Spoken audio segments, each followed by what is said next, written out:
Ladies and gentlemen, boys and girls, what is going on? My name is TM, and welcome back to a brand new video here on the channel. In today's episode, we're going to be going over everything you need to know to qualify for DreamHack Duos. Before we get into that though, as you guys know, if we get 1,000 users on support the creator code TM, I'll be double daily uploading for an entire week.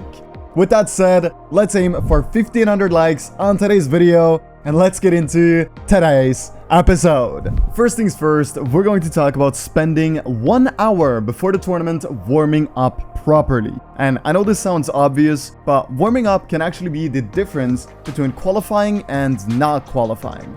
As we know, one missed edit or one missed shot can cause an entire tournament to go downhill. So make sure to get on in good time before DreamHack and do a good warm-up. And if you're wondering what kind of warm-up you should do, I would recommend starting off with 20 minutes of either free building or build fight 1v1s.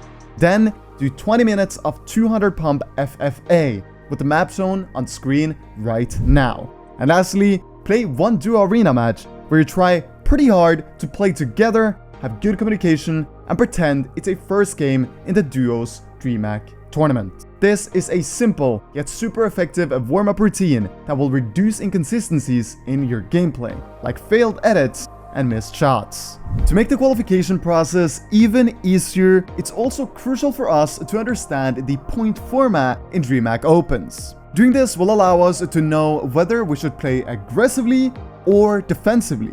Playing accordingly to a certain point format will make every tournament you play way easier.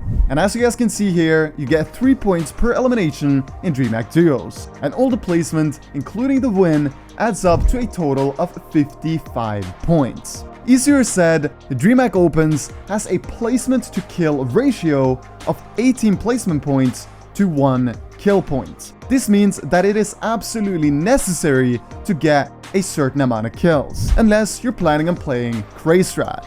A good way to go about getting these kills is dropping a super high kill win in game number 1. Other than that, I would strongly recommend playing passively until endgame in the more stacked lobbies and getting those sweet endgame eliminations. If you manage to drop a high kill first game, this qual will be super easy if you play slightly above average Fortnite for the remaining 9 matches. On the topic of getting kills, what I want you all to understand is that going for a mid-game fight is never the answer to anything, other than in your first game when you want as many kills as possible. Mid-game fights should be avoided at all costs. No exceptions other than if you are super scuffed and have to go for something to keep playing the game. But then again, if you are scuffed, you have done something seriously wrong in your early game, which is something that really shouldn't happen in opens.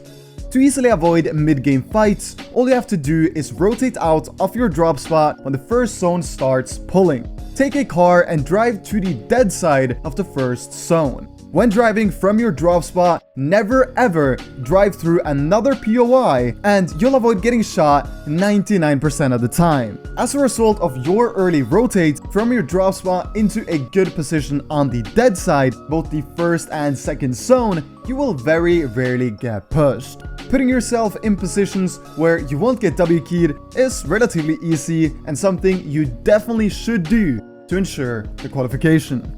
Since we just talked about mid-game, it's only natural we also quickly touch on how to play endgame. So, endgame in duos is different from everything else. On the one side, you have twice the mats you would have in solos, but then on the other side, you don't really have enough mats to full tarp like you can in trios. So, the question we need to answer is, how can you succeed in duos endgames? Well, it really only comes down to one thing, and that is strategy. So right now, I'll go over the most essential tips that will make sure you'll have a much easier time in duos. To start this off, I want to ask you a question. Where is the dead side in this circle? Most of you probably know that it is where the zone currently is, and this information is the key to success in duos endgames. With the information of how the 5th zone looked, you can easily plan out a free first moving rotate using the dead side. And in addition to that, you'll save most of your mats for the second moving zone. This is because more often than not, you can simply just run the first moving zone using a wooden wall here and there.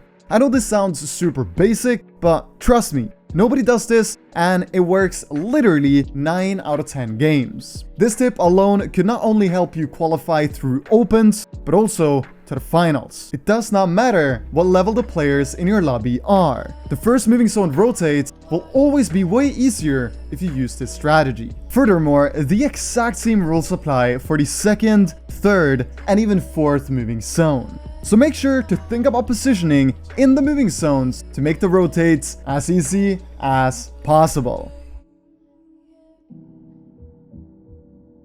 The last tip for today's video is going to be having a good, clean, and clear comms. Communication actually matters way more than people think, and when I look at low-level players that seem to have a hard time qualifying for events, more often than not, the comms they have are shout comms. Shout comms, or in other words, screaming comms, is something you really don't want to have.